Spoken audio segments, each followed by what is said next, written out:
Assalamualaikum warahmatullahi wabarakatuh, Bang Dullah. Waalaikumsalam warahmatullahi wabarakatuh, Mas Angga. Gimana sehat di pagi hari ini, Bang Dullah ya? Alhamdulillah sehat. Sehat. Ya. Bang Dullah pernah nggak sih ada pengalaman rangkap jabatan gitu selama Bang Dullah ini aktif di beberapa lembaga? Pernah nggak Bang Dullah? Ketika saya di KPKPN, Komisi Pemeriksa Keadilan Negara sebagai salah seorang wakil ketua, Hmm. waktu itu saya masih dosen terbang di Akademi Dakwah Singapura. Hmm. Uh, dan karena dosen terbang paling berapa bulan baru terbang ke Singapura. Hmm. Tapi ketika di KPK sudah ditetapkan bahwa KPK menerapkan sistem single salary, penghasilan tunggal. Iya. Maka dengan begitu kemudian tidak boleh lagi rangkap langsung kemudian saya berhenti jadi dosen terbang di Singapura dan juga tempat-tempat yang lain seperti itu. Oh gitu ya. Misalnya ketika saya diundang dalam pengajian bulanan atau pekanan pada hari Ahad, diundang saya pribadi sebagai ustadz begitu. Tapi kemudian saya datang ke masjid itu ada dipampang spanduk Abdullah Hamahua penasihat KPK. Terus saya kemudian bilang, oh ini berarti dalam jabatan saya. Dan setelah saya sampaikan materi kurang lebih setengah jam, ada tanya jawab, mereka bertanya tentang soal korupsi. Maka saya kemudian menjelaskan soal korupsi. Berarti waktu itu saya menjelaskan sebagai seorang penasihat KPK. Dengan itu maka kemudian disediakan minuman, disediakan kue-kue, saya tidak minum, saya tidak makan apa semacam. Terus panitia bilang, ini kan tidak ada hubungan dengan KPK. Ya tapi spanduk luar itu pasang nama saya penasihat KPK. Kemudian pertanyaan yang diajukan soal korupsi dan saya menjelaskan berarti saya sedang menjalankan tugas sebagai penasihat KPK. Karena itu saya tidak boleh terima apakah ini minuman, apakah kue-kue, apalagi amplop seperti itu. Nah, saya menjaga itu betul karena kadarullah saya itu koordinator penyusunan SOP KPK. Masya Allah. Jadi kemudian bagaimana saya yang menjadi koordinator penyusunan SOP KPK, saya sendiri yang melanggar SOP KPK itu. Dan itu dapat ancaman dari Allah menurut dalam surat As-Saf itu kabura maqtan inda Allah taqul ma la taf'alun. Murka Allah bagi orang yang mengatakan sesuatu tapi tidak melaksanakan. Jadi itu pengalaman saya ketika di KPK dan di KPK dan double fungsi atau double tugas itu. Pokoknya single salary, penghasilan cuma satu dari KPK. Nah, Bang Dullah, ini masalah itu kan menjadi pelajaran berharga buat kita sebenarnya gitu ya. Masalahnya sekarang ini Bang Dullah ya, kondisi di negeri ini rangkap jabatan ini waduh, sepertinya menjadi masalah serius Bang Dullah, apalagi kondisi rangkap jabatan ini sebenarnya kan kritik dari masyarakat itu sudah bertubi-tubi ya. Ada pejabat yang sudah mendapat jabatan apa tapi jadi komisaris juga di sejumlah badan usaha milik negara atau BUMN, alasannya macam-macam. Katanya rangkap jabatannya itu memiliki keterkaitan. Ternyata KPK itu sekarang sedang menyusun sejumlah usulan, banyak sekali peraturan-peraturan gitu ya. Salah satunya peraturan peraturan presiden. KPK juga mengusulkan sistem tadi Bang Dullah singgung tuh single salary gitu ya. Single salary. Iya, sehingga dengan begitu kan penghasilan ganda dari rangkap jabatan itu pasti bisa tertutup. Sekarang media Indonesia aja di pagi hari mengangkat headline dengan judul konflik kepentingan picu perilaku korup. Cuman yang jadi masalah gitu ya, para pejabat ini tidak menggubris gitu, tidak menggubris bahkan aturan-aturan itu. Nah, pertanyaannya bagaimana ketika KPK ini ingin secara tegas gitu ya, ingin secara tegas menerapkan, apalagi sudah ada Mahkamah Konstitusi itu kan pada 28 Agustus lalu tegas memerintahkan agar rangkap jabatan itu diakhiri gitu ya. Nah, bagaimana analisa Bang Dullah mengenai peluang ataupun sinyal gitu ya menghentikan rangkap jabatan di negeri ini? Selain itu Bang Dullah, kami juga ingin menanyakan tentang ini ketika sudah cukup lama KPK menyelidiki kasus dugaan korupsi pembagian kuota haji. Ini udah lebih dari 1 bulan, Bang Dullah. Yang diperiksa mantan Menteri Agama, Yakut Holil Kaumas gitu dari 7 Agustus. Penyidik KPK itu sudah memberikan keterangan yang jelas dan masyarakat sekarang tuh nunggu kapan ini segera tersangkakan gitu ya. Para petinggi KPK tuh berulang kali bilang bakal segera, bakal selengkapnya gitu ya. Ternyata di media sosial malah muncul hashtag membela Yakut ini ya. Jadi di kalangan NU sendiri malah terbelah ini sekarang ini. Nah, Bang Dullah bagaimana melihat dinamikanya gitu Bang Dullah. Itu 2 hal dulu Bang Dullah. Ya, yang pertama soal rangkap jabatan. Itu terjadi 2 hal. Yang pertama, orang itu yang disebut dalam istilah korupsi by greedy. Korupsi karena serakah. Jadi serakah jabatan. Nah, kenapa serakah jabatan? Karena dia mau dapat penghasilan banyak, berarti serakah material juga seperti itu. Itu penyebabnya. Jadi orang itu tidak berintegritas karena serakah. Dampak lainnya adalah kemudian menutup peluang bagi orang yang mau menjadi jabatan di satu jabatan tertentu itu yang dirangkap oleh seorang pejabat. Berarti mengakibatkan pengangguran bagi satu orang atau beberapa orang seperti itu. Jadi itu dampak dari rangkap jabatan. Dalam konteks dengan konflik kepentingan, maka saya ingin ingatkan para pendengar bahwa Utbah itu wali kota Yaman ketika Umar Ibn Khattab menjadi gubernur, menjadi khalifah. Utbah ini cuti pulang ke Madinah, bawa banyak harta. Terus Umar tanya, ini dari mana kamu dapat harta ini? Saya berdagang Amirul Mukminin. Kata Umar, saya tugaskan kamu jadi wali kota. Jadi kalau kamu berdagang, bagaimana bisa menjalankan tugas sebagai wali kota? Masukkan semua hartamu ke Baitul Mal. Nah, kenapa? Karena ada konflik kepentingan di situ sebab terjadi kemudian penyalahgunaan jabatan, penyalahgunaan wewenang. Kita kalau datang misalnya ke Jakarta, orang dari kampung mau ketemu presiden, mau foto-foto dong sama presiden. Kalau misalnya presiden punya kaos, mau pakai di mana-mana pakai kaos ada gambar presiden. Itu namanya konflik kepentingan. Sehingga begitu maka kalau misalnya Utbah jadi pedagang, maka kemudian pedagang yang lain itu akan mendapatkan pelanggaran yang terbatas karena orang akan memilih beli di Utbah karena dia wali kota. Itulah sebabnya maka konflik kepentingan itu tidak boleh dilakukan karena mengambil hak orang lain yang menjadi pengusaha atau pedagang. Satu. Yang kedua, dalam kasus Umar Ibn Khattab juga, seorang pengusaha disuruh Umar serahkan sebagian hartanya ke Baitul Mal.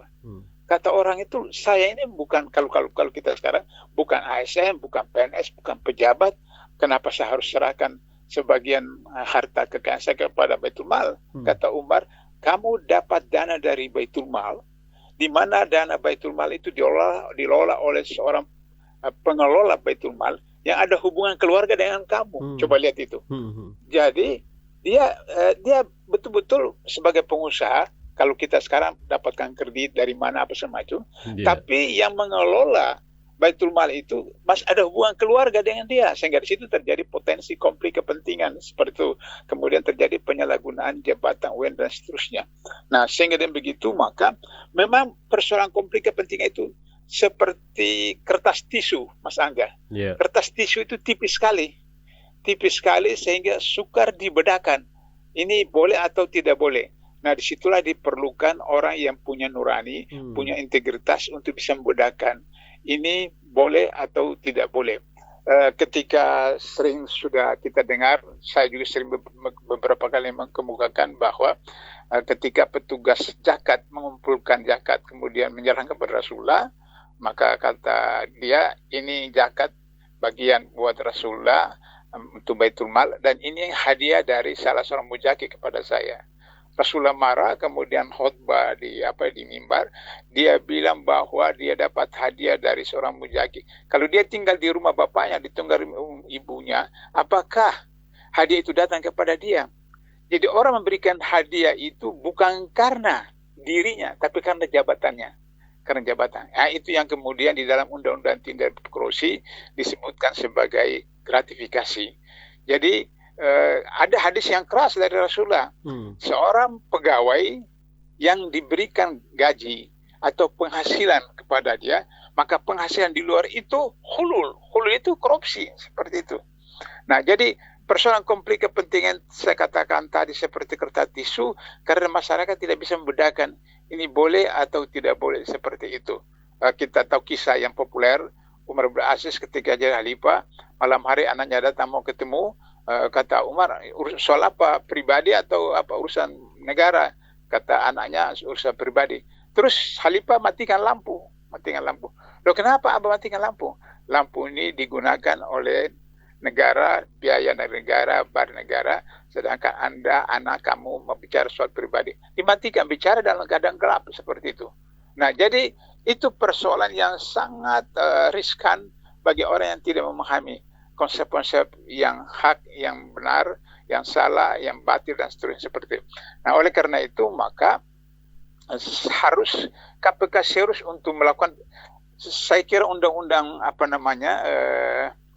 perampasan aset ini sejak saya masih di KPKPN sampai ke KPK sudah ajukan, tapi itulah yang saya katakan, kalau itu dilakukan maka kemudian DPR itu membuat jerat tali gantung buat mereka sendiri, seperti itu, karena mereka yang selama ini yang menyalahgunakan jabatan, kemudian hartanya disimpan di mana dan seterusnya, seperti itu, sehingga itu terulang-ulang sekarang. Nah, kita dengar bahwa mereka mau cepat, tapi ternyata kemudian ada problem serius tentang undang-undang perampasan aset itu.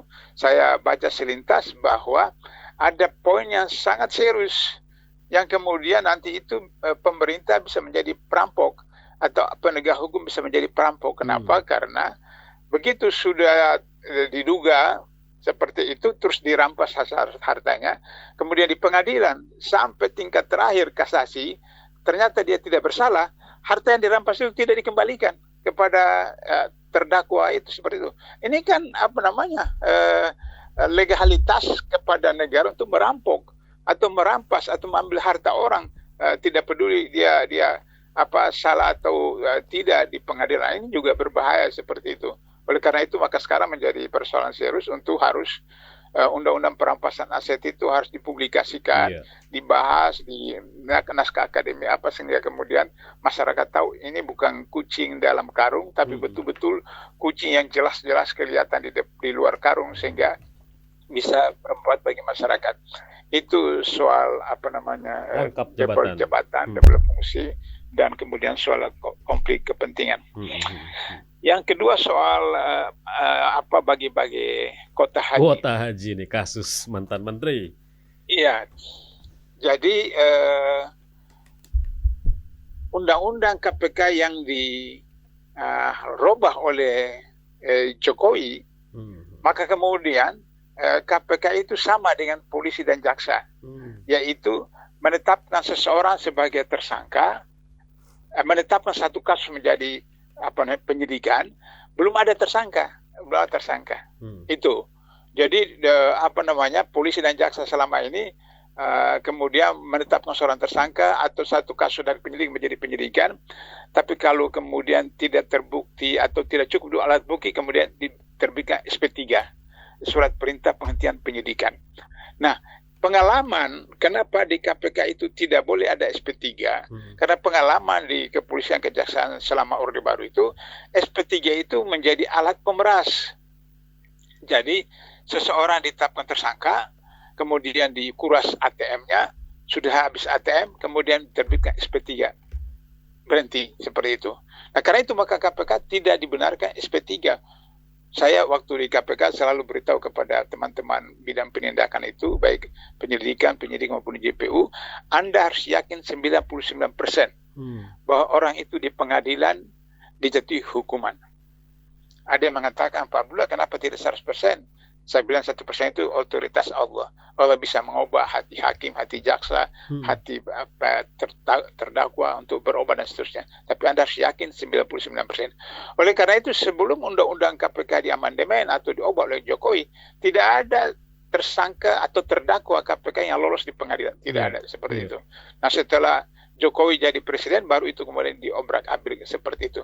Nah, oleh karena itu maka sekarang itu KPK sudah tiru kepolisian kejaksaan karena undang-undangnya seperti demikian. Jadi kasus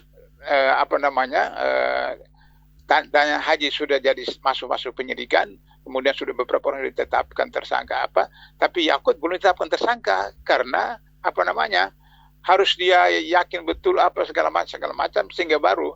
Tapi kalau misalnya waktu KPK lama, undang-undang lama, dalam proses penyelidikan, bukan penyelidikan, ditemukan petunjuk 2 alat bukti langsung ditetapkan penyidikan dan sudah ada tersangkanya. Nah, kalau di KUHP itu sebutkan penyidikan adalah membuat terang untuk menemukan tersangka. Itu dalam KUHP. Jadi penyidikan itu mencari tersangka. Kalau undang-undang KPK lama tidak. Ketika penyidikan itu sudah ada tersangkanya. Nah, sekarang ini KPK ikut pola Jokowi, sehingga dia tidak sudah status penyidikan tapi Yakut belum tentukan tersangka. Nah, mungkin mereka akan lihat sampai di bawah. Tapi masyarakat harus dorong terus itu.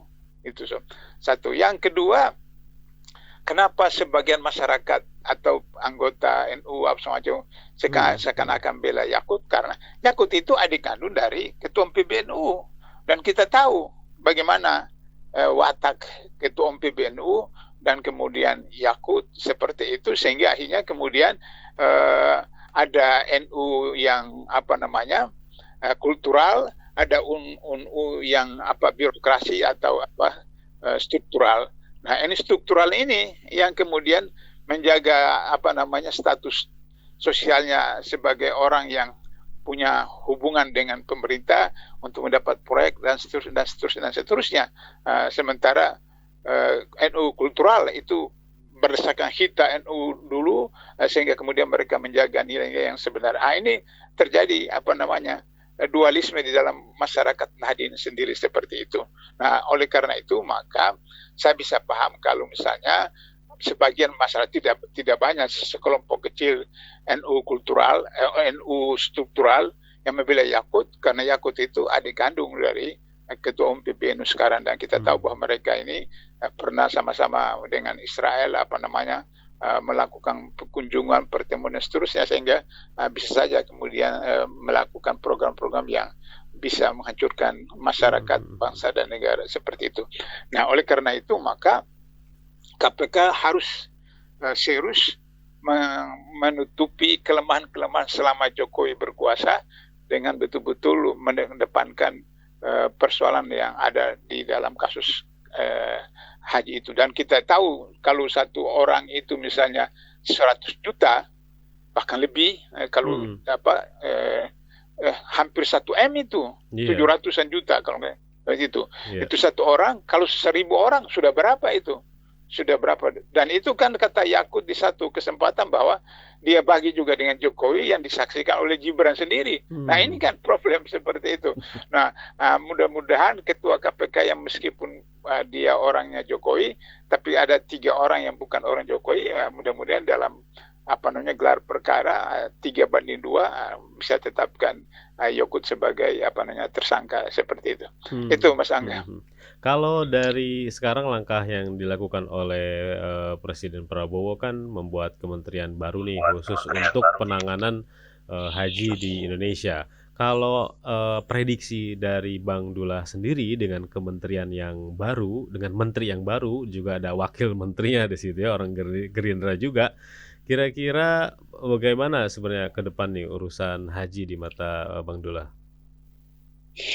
Sebenarnya konsep KPK, termasuk saya waktu KPK. Gitu ya. Jadi saya sudah sering mengatakan bahwa kalau Masyumi diberi kewenangan untuk berkuasa, pertama yang dibubarkan itu adalah Kementerian Agama. Waktu itu saya biasa bercanda begitu. Terus kemudian ada yang bertanya, nanti yang mengurus urusan umat Islam apa? Ya, saya ikut Malaysia, ada pusat Islam. Jadi pusat Islam khusus, kalau kita Kementerian Agama. Nanti laksana haji, tabung haji. Jadi Malaysia tabung haji. Nah, itulah sebenarnya itu ide KPK itu. Jadi sekarang persoalannya adalah bukan persoalan institusi ANSI, tapi sistemnya.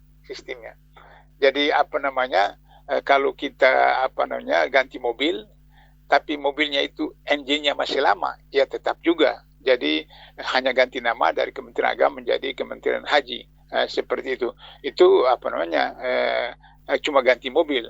Apalagi kalau supirnya juga nanti supirnya SIM-nya SIM nembak juga seperti itu. Nah, karena itu maka engine-nya. Jadi mobil baru, engine baru.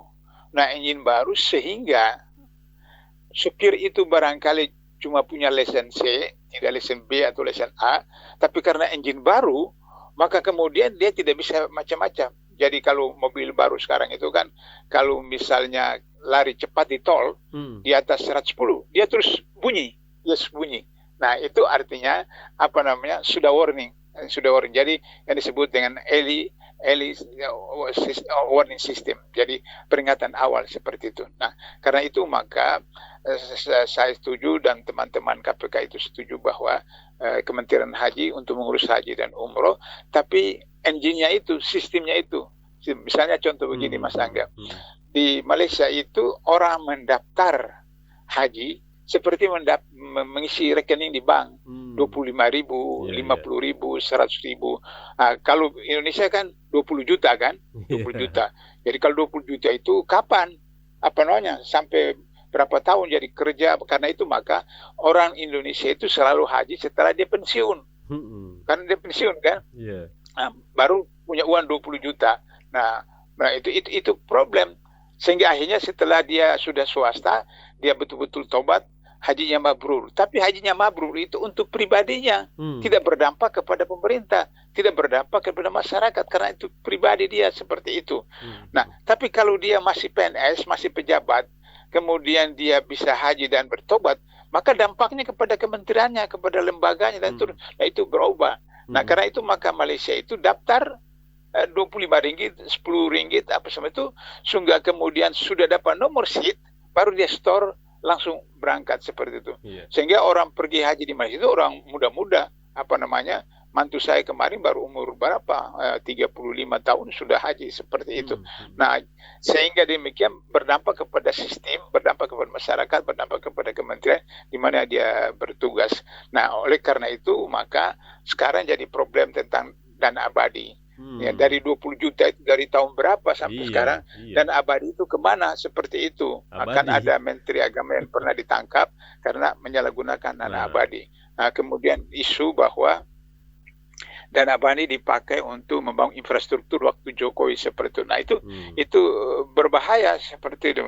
Belum lagi misalnya dana abadi itu disimpan di bank yang bukan syariah. Kalau bank syariah masih lumayan, tapi kalau di bank non syariah, maka kemudian subsidi dari pemerintah kepada calon jemaah haji itu menggunakan dana haram karena riba seperti itu. Nah, itulah juga mengakibatkan orang pulang haji tetap juga tidak berubah perilakunya karena menggunakan dana haram seperti itu.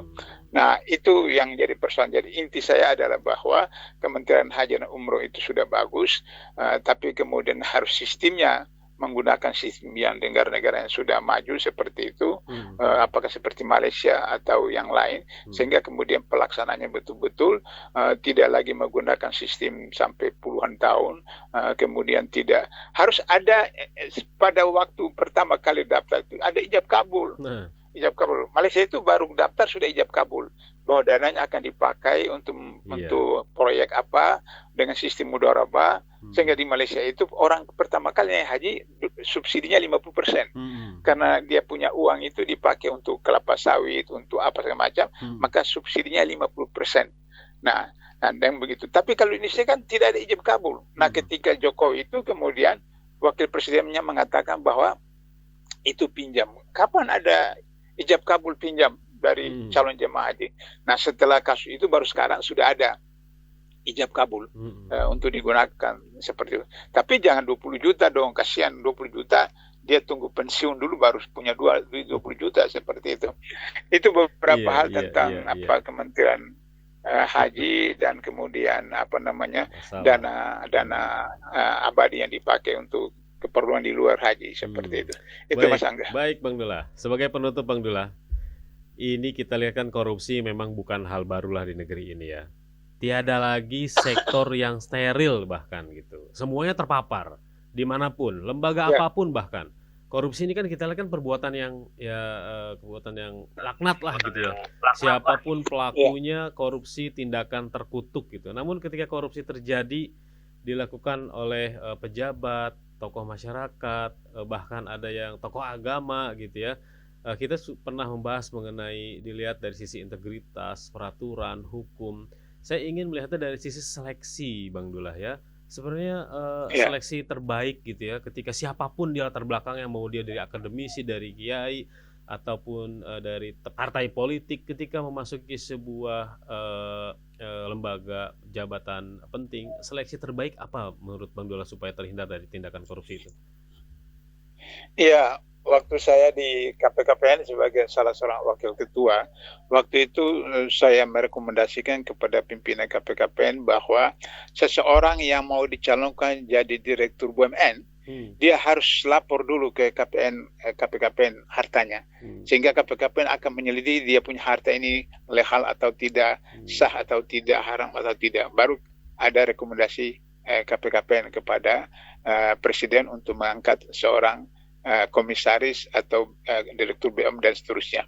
Nah, karena KPKPN sudah tidak ada, sekarang tinggal KPK, maka KPK harus diberikan wewenang itu. Jadi orang mau mendapat jabatan apa, apakah BUMN, BUMD atau menteri apa, harus mendapat rekomendasi dari KPK, sehingga KPK mentelusuri dulu harta kekayaan dan seterusnya seperti itu. Nah, waktu Jokowi periode pertama itu dia lakukan, dia sampaikan daftar kepada calon menteri kabinetnya itu ke KPK, kemudian KPK kasih stabil merah beberapa orang, salah satunya adalah Budi Gunawan seperti itu. Maka kemudian Budi Gunawan gagal jadi menteri seperti itu. Ketika diajukan oleh Jokowi sebagai Kapolri calon tunggal, maka KPK juga protes karena dia bermasalah, sehingga akhirnya kemudian lain orang dan dia jadi wakil Kapolri. Dan itulah menjadi cicak buaya jilid 1, jilid 2, jilid 3 oleh BG karena dianggap KPK yang menghambat dia untuk menjadi Kapolri dan seterusnya.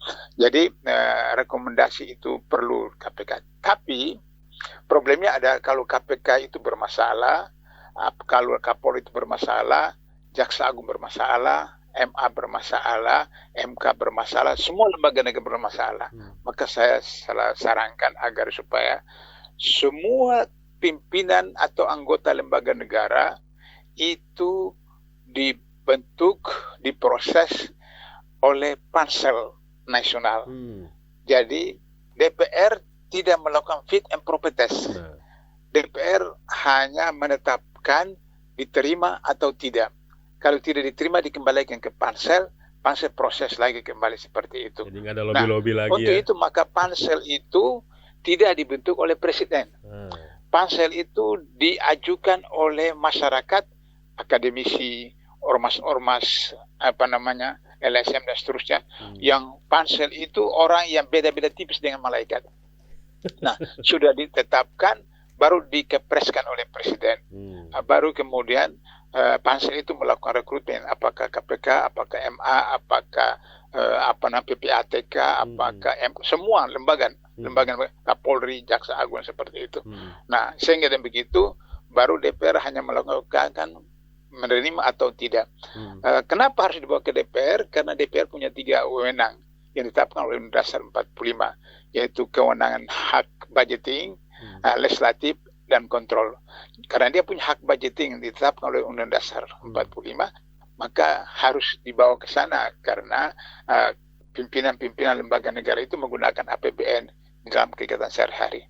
Nah, dengan cara begitu maka kemudian korupsi bisa kita kurangi secara bertahap, dan dengan demikian maka barangkali 2040 bisa jadi Indonesia berkah, bukan Indonesia cemas atau Indonesia emas seperti Mas Angga, seperti itu. Baik, Bang Dullah, luar biasa. Terima kasih dialog di pagi hari ini. Baik. Semoga selalu sehat. Terima kasih banyak. Amin. Assalamualaikum warahmatullahi wabarakatuh. Waalaikumsalam warahmatullahi wabarakatuh.